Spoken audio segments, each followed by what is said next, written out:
Hey y'all, get ready for Conversations with Deborah Franklin. Sit back, relax, grab you something to drink because we're getting ready to dive right in with conversations for the grown and sexy. Well, hello, everybody. How are you tonight? What's up? What's up?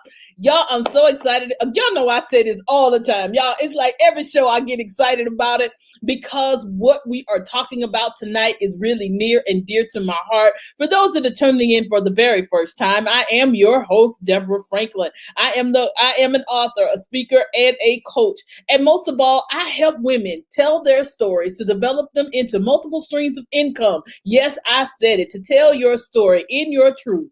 And most of all, telling your story with your truth and in your power. That is the biggest thing. And those are some of the truths that I stand by, I walk with, and I love because I know what God has called me to do. And when you know what God has called you to do, it's easier to walk in your calling. It's easier for you to walk in your anointing when you know what God has called you to do. Now, I'm not saying it might not change, but when you know what you are authentically called to, you will definitely walk in it with purpose and in power. Yes, that's right. With purpose and in power. Y'all, so tonight, I'm just going to jump right on into motivational moment. One thing about, I'm so sorry, something is going on. I'm so sorry. I'm not sure what's going on. What's going on? One moment. All right. I am so sorry about that. I don't know what happened. Something just popped on my phone. That's what happens when you're doing it live. But you know what? God is still going to do it. What's up, Adario? Hey. Good to see you. Glad that you are joining us tonight. Now, tonight's topic is definitely something that is near and dear to my heart. It is something that I have had to deal with myself. And how many of you are honest about where you have been in your life and what you have been doing? Because redemption is real. Redemption is real. How many of you even know what the word means? When you talk about redemption, y'all know I'm all about words and what they mean. It is the action of saving or being saved from sin, error, or evil. Y'all, that's what the dictionary says. From sin, error, or evil. And some of us we forget that we were born into sin and born into iniquity, so we are going to sin. We are going to have mishaps. We are going to have different things that happen to us. But what we have to really realize is that we can be redeemed. We can still be used. Yes, you did get caught doing something that you probably should not have done. Yes, you did have a child out of wedlock. Yes, you did get pregnant and had an abortion. Yes, you did steal something. Yes, you may have murdered somebody. Yeah, I said murder somebody. Yes, you might have been strung out. Yes, you might have stole something. But you have got to know that God is definitely still in the redemption business, because the Bible tells us that we shall be redeemed. In Psalms 119:9, it says, and I'm using the NIV, he provided redemption for his people. Are you one of his people? See, that's why you got to really pray and accept God into your life and know that you are saved beyond the shadow of a doubt. Because if you are saved, redemption is provided. He ordained his covenant forever, holy and awesome in his name. So that means we can have redemption. It doesn't matter what you're going through. You don't have to operate in shame. You don't have to operate in the what ifs and the shoulda, coulda, wouldas. You just got to operate in the power that God has called you to be. Because when you operate in that power, the redemption will show. Because your redemption is going to be the testimony for somebody else to get redeemed. Your redemption is going to be your testimony for somebody else to get set free, because that is what we have to know and do within this season, and know beyond our no, that we are here to show the people that God is still in the redeeming business, that God is still here for us, that God can still deliver us. Yes, we are saved, but we got to stop hiding behind the shadows. We have got to stop hiding behind everything that's going on. We have got to stop hiding, and start operating in who we have been called to be, because when God God has called you, you have got to operate in it. You have got to show the people that it doesn't matter what you have been through, because God can still deliver you. Because I tell everybody, I was just starting in ministry. I found out I was pregnant on a Monday and had a miscarriage on a Friday. But what I didn't tell you, I was not married. Yes, I was older, but I was still operating in a place of shame. I was still operating in a place of being by myself, being alone, and shut up, not talking to anybody, not doing anything. But God had to show me, even in that darkest time, because see, I had to hit rock bottom. I had to hit rock bottom. I had to hit rock bottom in order for God to take me to the next level, in order for God to show me where I needed to go. There were some songs, baby Karen, I'm trying to tell you, sometimes you got to speak over yourself and encourage yourself. But most of all, I was listening to Karen Clark Sheard, and I remember that because I'm saved and I know God, but that doesn't mean that I wouldn't fall back. I wouldn't slip. I wouldn't sin. I wouldn't fall into things. But when I listen to this song, and it starts out, I have found in you a special gift, a treasure chest just for me. It's beauty I just can't resist, and only I can see. Never would have I thought you could open up to me. You showed me all inside and said to me, believe. Y'all, when I heard that the first time it just jumped into my spirit, because I needed to know that somebody loved me for me. I had to know that I had to believe it. And then when she got into the chorus and she just started singing just for me, you came down because you love me. I had to start really visualizing that Jesus came down off the cross. He came down because he loved me. He came down because he loved me. And when you know that God loves you, that helps give you that motivation to just say, I'm going to get over this. I'm going to move it. I'm going to talk to who I need to talk to. And I'm not saying that God is not the only thing, but God has definitely ordained that if different people for you to talk to, it's okay to get help. Did I get help? Most definitely. Did I go talk to somebody? Yes, I did. Because even a couple of weeks ago, I think you may have heard me say, I felt like I was going to a dark place. I was beginning to feel like seasonal depression. I had never experienced that. And I said, okay, God, why are you sending me to this? And that's because God was showing me then that I needed to experience some things so that way I could help somebody else to go through it and know that you can survive, that you can come out of that situation. And then I had another song that was my go-to by William McDowell. And it's when he said that I belong to you. Now, my favorite piece of that, my favorite piece that makes me go in, make me want to holler, scream, shout, scream, cry, holler, snot, whatever you want to call it. When he says, my life is not my own. To you, I belong. I give myself to you. Y'all, tonight, this is what this motivational moment is about. You have got to give yourself to God. You have got to give yourself to God, because redemption is real. Redemption is real. Because when you give yourself over to the master and then you forgive yourself, that's the other piece. God has forgiven you, but you need to forgive yourself. Once you forgive yourself, you are able to walk in the power that God has called you to. You are able to walk how God has showed you to do. Then you're going to start to see, you're going to attract the people that you want to attract.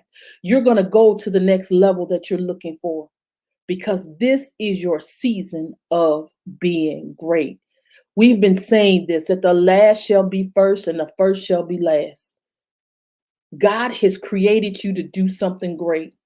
Now it's time for you to give it all over to him. And most of all, forgive yourself and believe that the redemption that you are experiencing is just for you. Just for you. Just for you. Just for you. Just know that it's all about just for you. Get those songs in your spirit and just start letting God bring those things in your heart. Just for me. You came down because you love me. Just for me. Well, all right, y'all. Y'all, I'm fired up. I'm fired up. I am so excited about where we are going tonight. Our guest is in the building. We getting ready to bring him up. I know he getting ready to take us to another level. I hope you got your tissue. I hope you ready, because I promise you, when you hear his story, it is going to take you on a roller coaster. You're going to be crying. You're going to be laughing. You're going to be saying, what in the world? Because if God can do it for him, I know he can do it for me. I know he can do it for you. I know you just going to be going through all of it. So y'all, we're going to be right back with our guest in just a moment. Y'all, like they say at church, you better put your seatbelt on, baby, because we getting ready to go higher on this train. On this.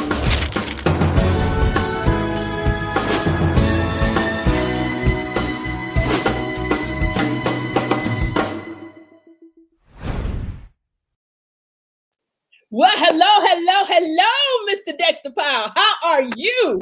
Oh, I am so blessed tonight. How you doing tonight? I am doing wonderful. Well, I just want to welcome you to the show. I'm so glad and so thankful that you accepted our invitation. And most of all, because you were actually mentioned by another guest of ours. And that's how this all started. So I'm so excited to just hear your story. When I heard your story, I was like, this is phenomenal. We got to get him to come on. We got to get him to share with the people on our platform. And I just want you to share with the people who you are and what you do. All right.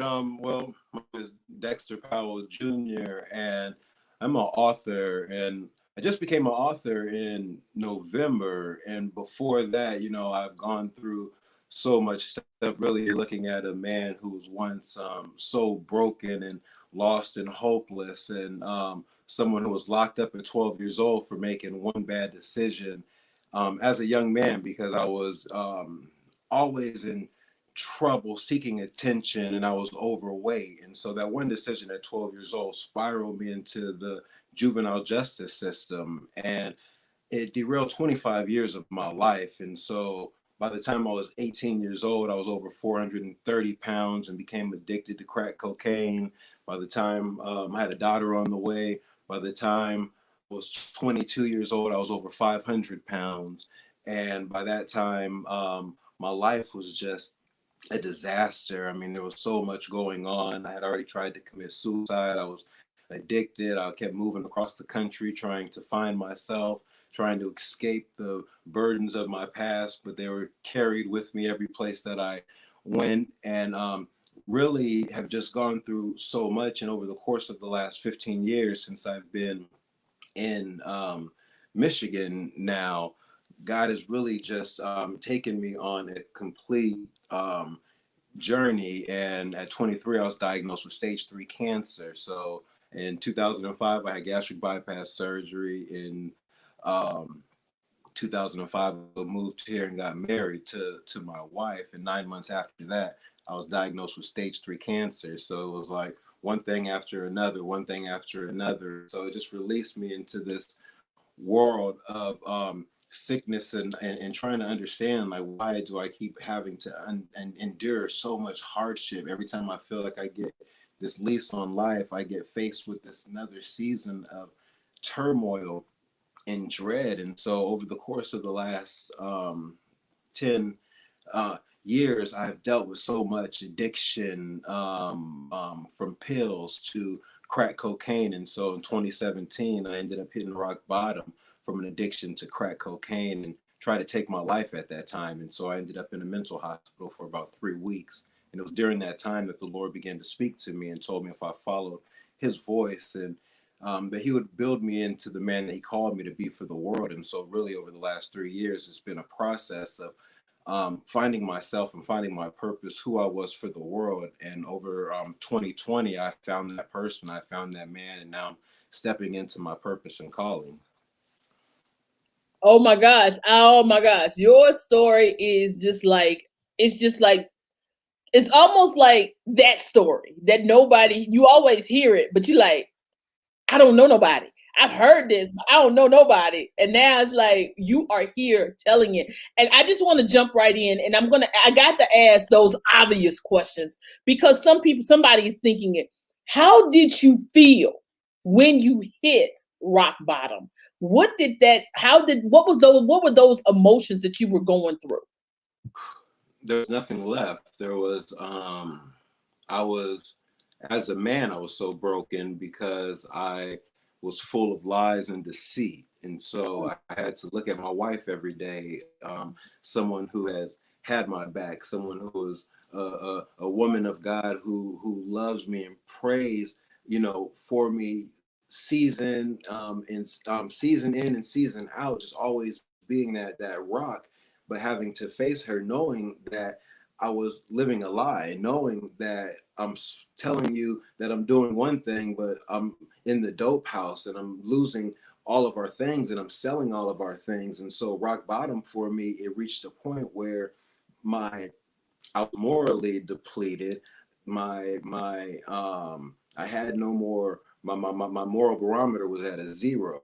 My spiritual barometer was at a zero. My life barometer was at a zero. There was nothing left to me, and so all I thought about was death. All I thought about was the fear of being exposed.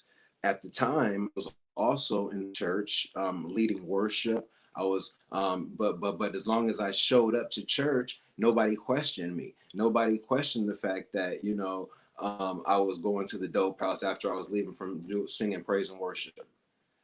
So it was all of these types of things that I was holding on to that were even causing more stress to my life because I wasn't just living a lie in one instance in my home, but to the church as well, and trying to blend in and trying to it took such a toll on me where there was nothing left, and every night, every day, all I thought about was, I hope this is my last day. I hope that I like God, please let this be my last day of suffering. Please let me die tonight. Please let me overdose tonight. Please, like I prayed for these things because I was so broken, and I thought that if I was just die, I could alleviate all the emptiness and pain that I was feeling inside.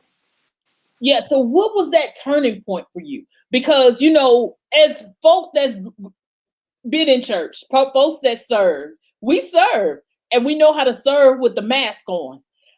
What happened when the mask came off? How did you deal with that? Um, very alone, because that's I think one of the things that really exposed a lot of the issues with the church have been exposed throughout my own story and through my own journey. And I think that has been on purpose, that God has allowed me to be able to strategically be the one to go through these cycles and through these seasons, to understand that once I as a person began to unveil myself and my flaws, then I was pushed away.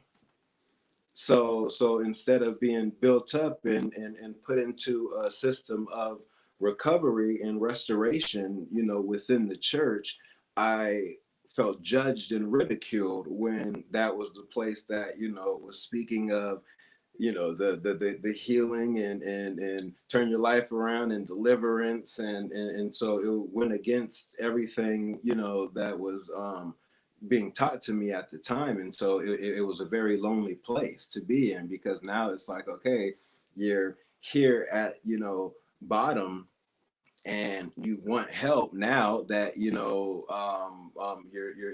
obviously still here and living, but how do you get the help? Who can you trust? It's so hard because you're already in such a vulnerable state, and then when you put yourself in a position that says, hey, I want help, this is what I'm dealing with, now it becomes, oh well, dang, I know about you now. Oh, for real? That's what you've been doing? Oh, let me hold my tight, let me grab my purse and hold it a little bit tighter. And it's like, wow, like, dang, I just came here, you know what I'm saying? Exposing myself to you and being transparent. And now I've become a victim, you know what I'm saying, of my transparency. Wow. But you know what? That is major. You said something that was really key, because this is where I feel like the church has missed out on so many people that could have been able to come back and serve in such a mighty way. But because they get closed-minded, because they go into that judgmental zone and not looking at the church is where it's we supposed to be coming for salvation. We're supposed to be coming for redemption. We're supposed to be coming there in order to turn our lives around. But you ain't supposed to have no problems when you lead praise and worship. You ain't got no problems when you a leader. You ain't got no problems when you behind the pulpit. Yeah. That part. And Yeah. and that's the crazy, and that's the whole, and that's to me, and I tell everybody that is one of the dangers of serving. Because when you serve and you are in leadership, you suffer in silence so much because you said something key. It's the trust factor. It's the trust factor. All right, Sister Sheila said, what can the church do to provide real help and ministry to someone at their lowest point? That's a real question. It is, and I think that with that it develops that level of transparency and trust from the beginning. That's something that is kind of hard when somebody is in a desperate um, place and at their lowest point to try to come in with a church mentality in a space with somebody who is not churched, somebody who is dealing with a world problem, somebody who's dealing with a mental issue, somebody who's dealing with something that you cannot see, and trying to put your own experience and trying to put a church experience on a real world problem and at somebody's lowest point could very well push them over the edge, instead of bring them back and help them. And so I think that being able to provide uh, um, a support community within your church, being able to have a specific support team that is trained in mental illness, that's Yeah. trained in how to address these certain issues. So now when these problems arise, when you get those midnight, phone calls and these situations are on the floor, you have people in place that know, that are trained, that have the words and the ability to communicate in a way that changes hearts and not come, because people, especially in in religion, I'll say, and especially Christian religion, and um when there's, we swarm in and think that we're doing something, because, oh, you know Sister Shirley, she's in need or whatever, so we all gotta, we gotta get in there, and something's going on. But meanwhile, you gotta understand that most people that are rushing in to help are only rushing in to be nosy. Most people are only rushing in so they could get the view of what's happening, so they could run back out to the masses and tell somebody else's business. So Wow. once again, you know what I'm saying? That trust factor. So support within the support within the church. Support is something that has to be foundational. It has to be written into your into the foundation of your church. And if it's not, you need to rewrite the foundation and write it in, because mental illness is killing our people. And like I always say, prayer works. And I don't knock prayer because I would tell anybody, Oh, I will go to a prayer meeting, we can pray all night. But once you stop praying, you need to go dial that number, because you know what? Your psychosis is real. It is real. And I tell everybody, I always make a joke about what's that everybody gets this on your job. You get where you call that number for psychological help. And it's free. Take advantage of those free things and don't be ashamed, because how do we get over this negative stigma or getting let's say psychiatric help in our community? What would be advice that you would give to help let's get over this stigma of getting mental help? it takes people, it takes people like myself.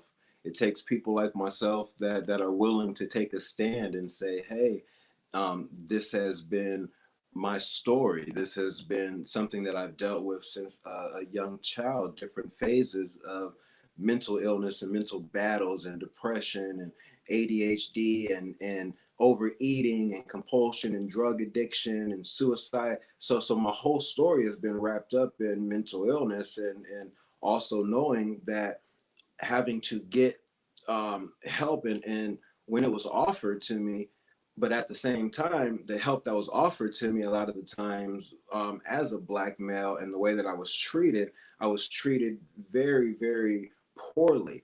And so now, one of the things that God is positioning me and showing me right now in my life, that He's called me to this area. He's called me to the area of being able to be a voice in the area of African American mental illness, in recovery, in redemption, understanding, treatment, and knowing that there is another side to this, that there's a possibility that, yes, right now you could be the very one who is at rock bottom, the one who is ready to end it all. But there is another side to your brokenness. There's another side to the anxiety and the fear and the turmoil, the things that you're trapped in right now. There's so much more to your life. And if you need the help, access the help, because it is out there, and you have to put yourself in a position, in that vulnerable state, that says, yes,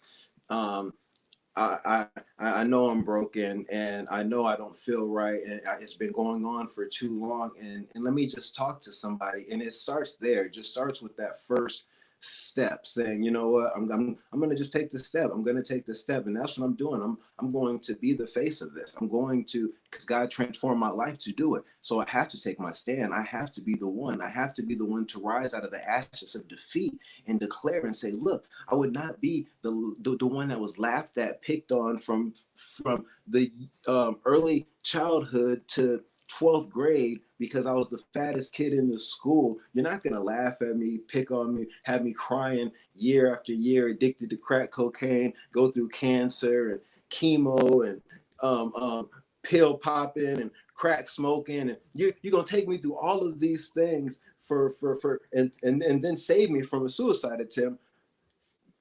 No, if you do all of those things, now I have to know that what you've done in my life, you've done for a reason.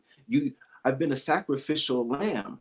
I've been a sacrificial lamb in this world to show you that redemption is real. Yes. Redemption is real, yo. I'm sorry. Look, I'm like, yo, like redemption is real, Hey, yo. look, no, it's all good, because you know what? I tell everybody, don't just say what you gotta say, because I'm to the point.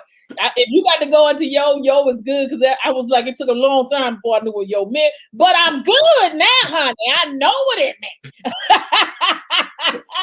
But that is so powerful what you said, because everybody does not realize that their story has purpose, and that their story, that God don't let you go through all of what you go through and not tell somebody, because at the end of the day there is another overweight kid, an overweight man that's going through the same thing. You've been teased and now you're hitting rock bottom. You might not have been on drugs, but now you still have a food addiction. And the crazy part, it can go both ways. You can either overeat or undereat. You still have a problem, and that's still dealing with your mental health.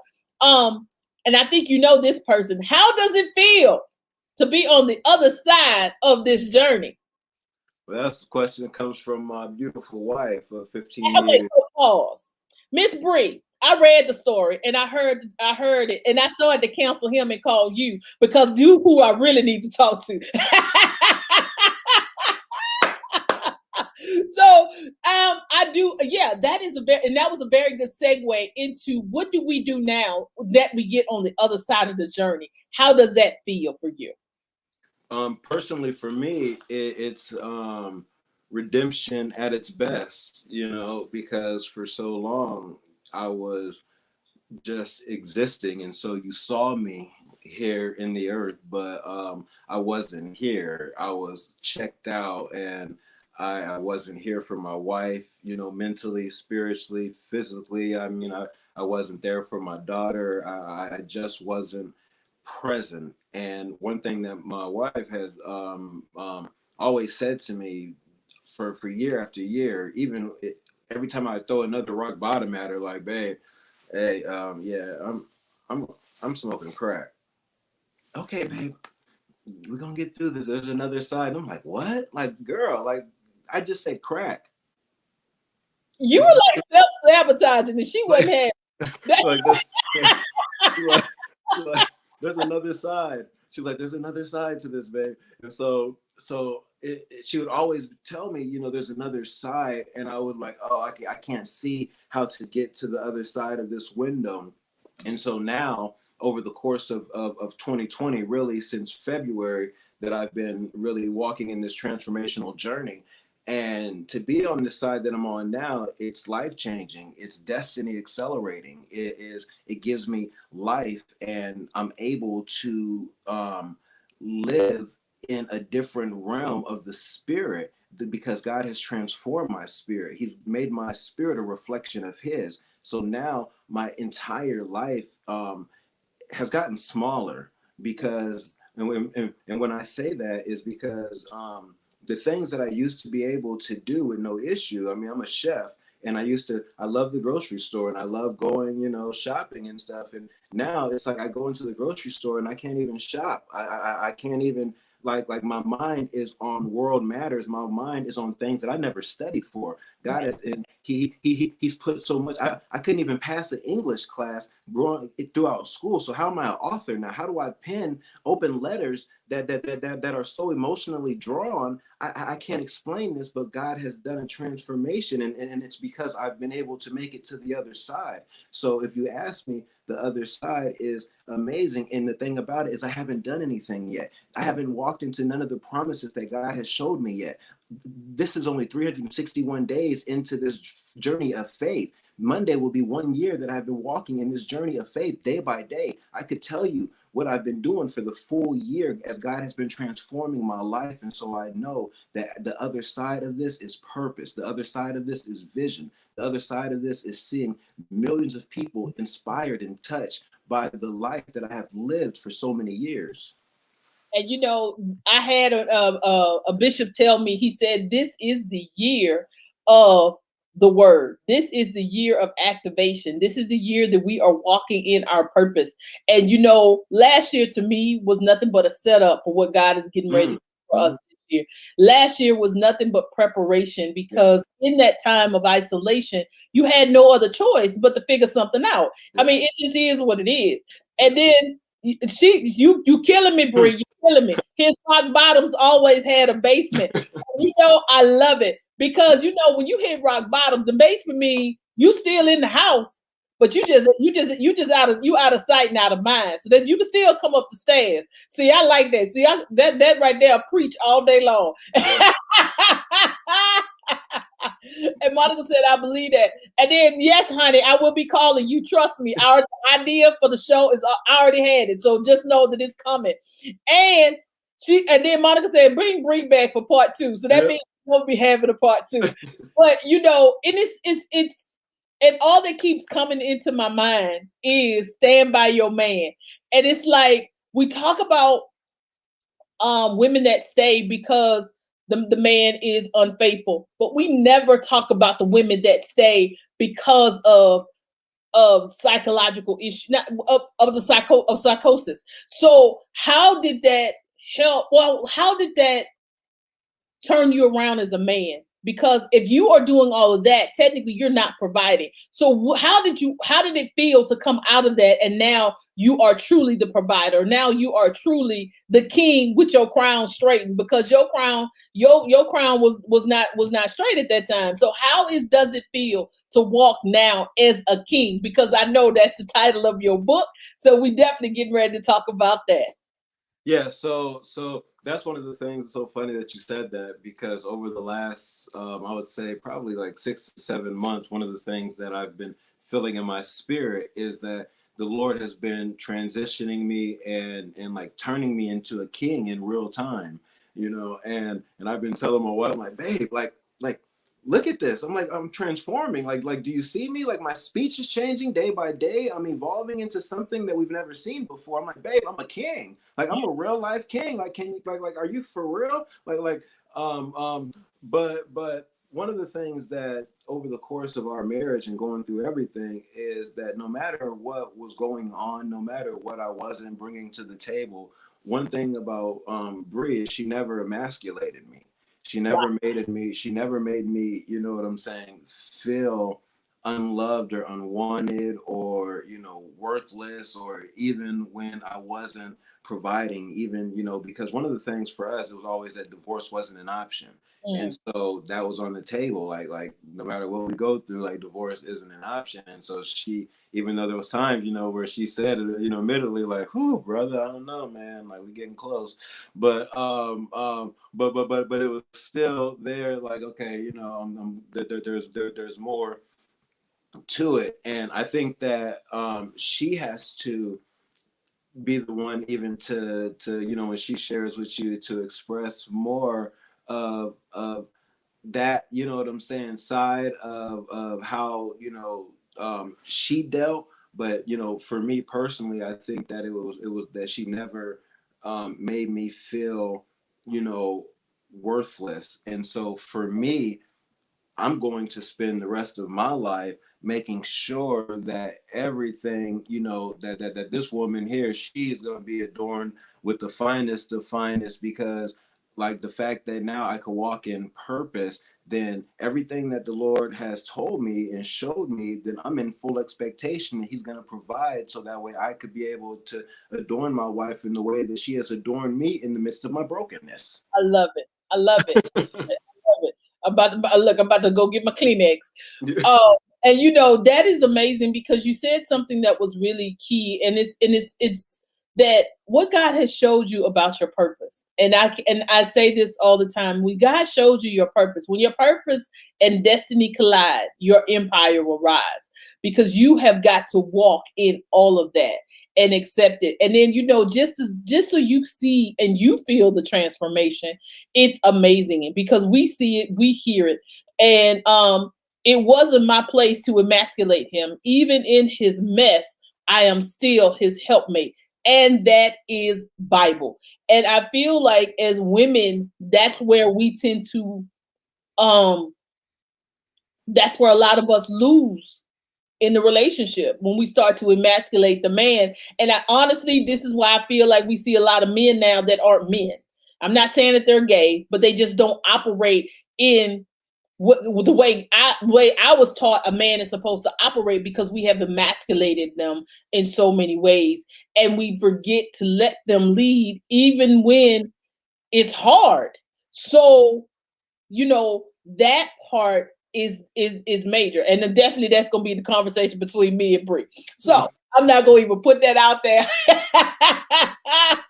because now when you are coming out on this other side, what is some advice that you would give someone that is in this situation? What are some key what two things would you say to them if they are going through this, especially if they're married? Now, disclaimer, I am single, never been married, so I don't give advice. So this is why I'm coming to the married folks.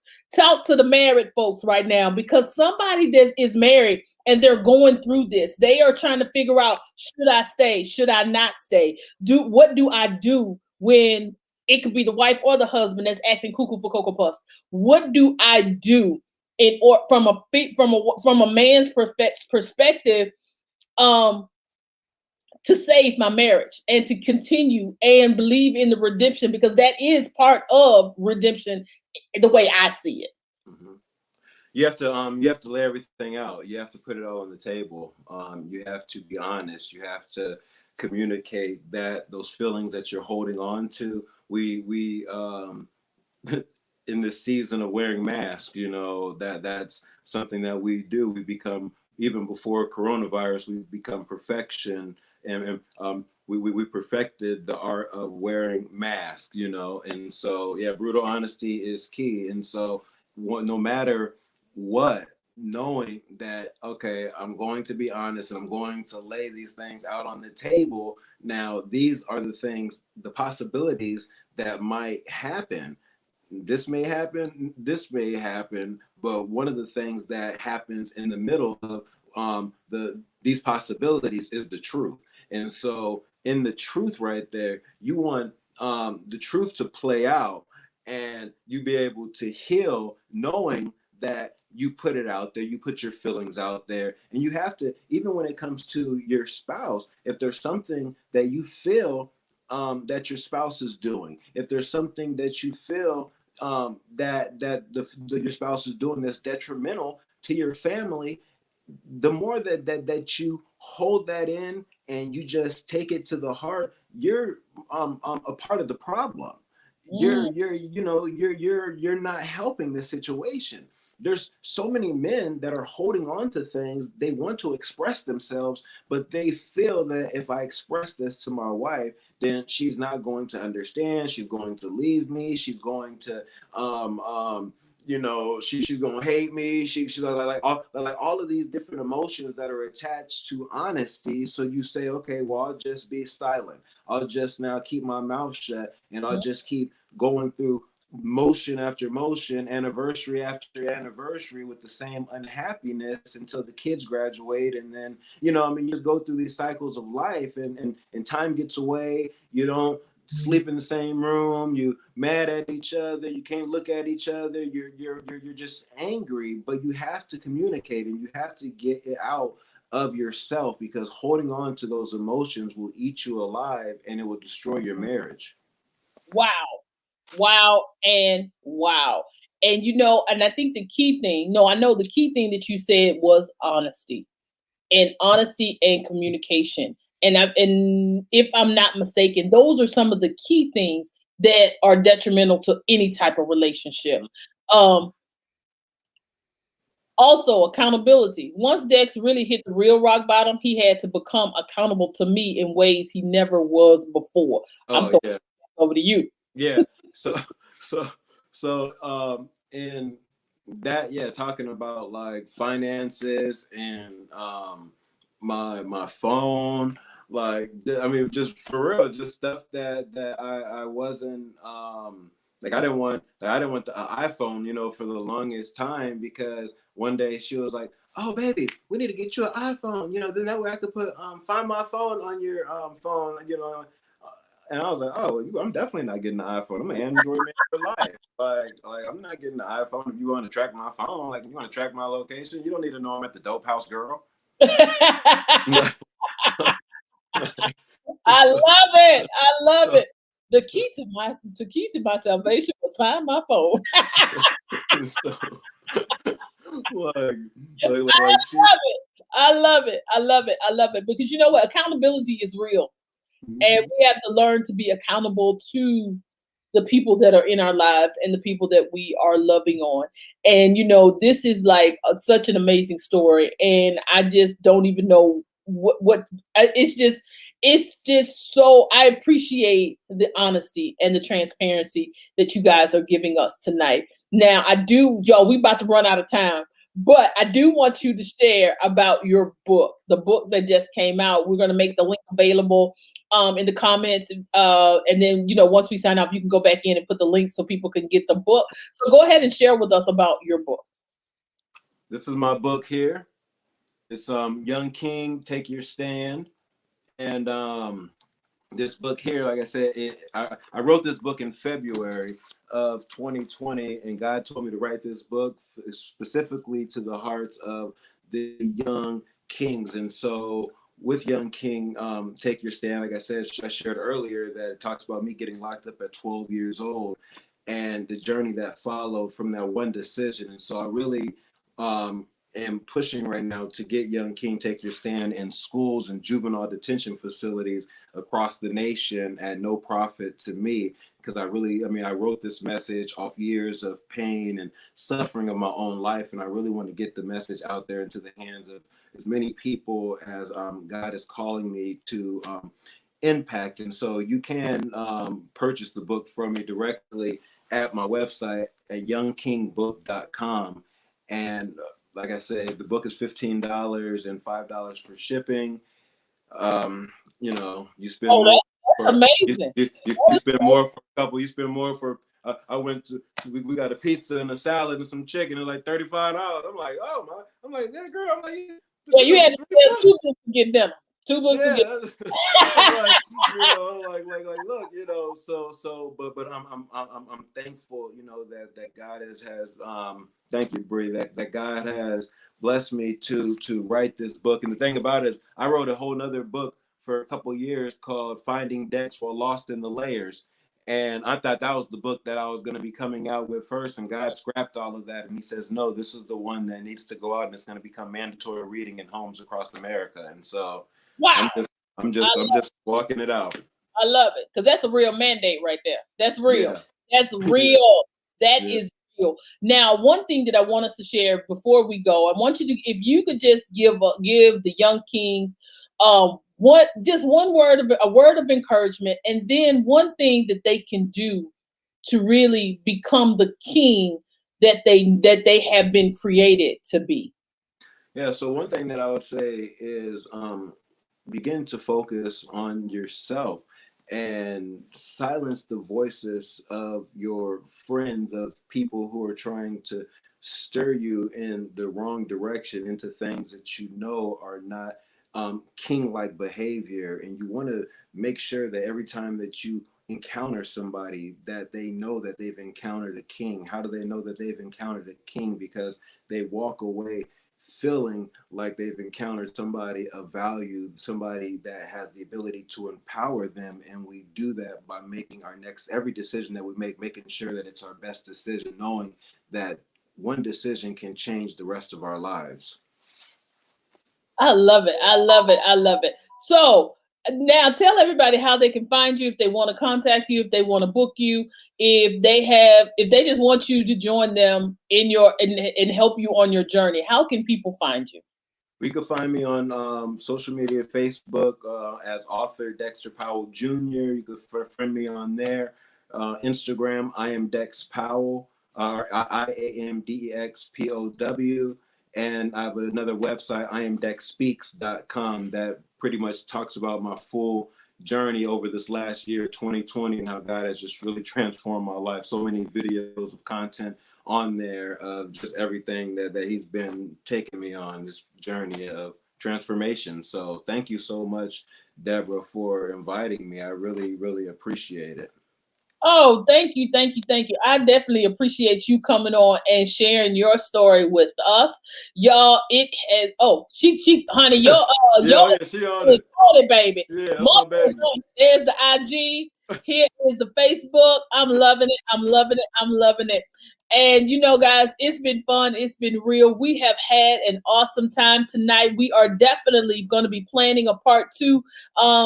And I will definitely let y'all know because this is gonna have to be a special time on a special day because this story is real, and I've always wanted to do a show where I could tap into the married people and Oh talk yeah. about the real relationships. I don't want to talk about, I know God did it, I know that, but I want us to talk about the real nitty gritty, the We're nut. we're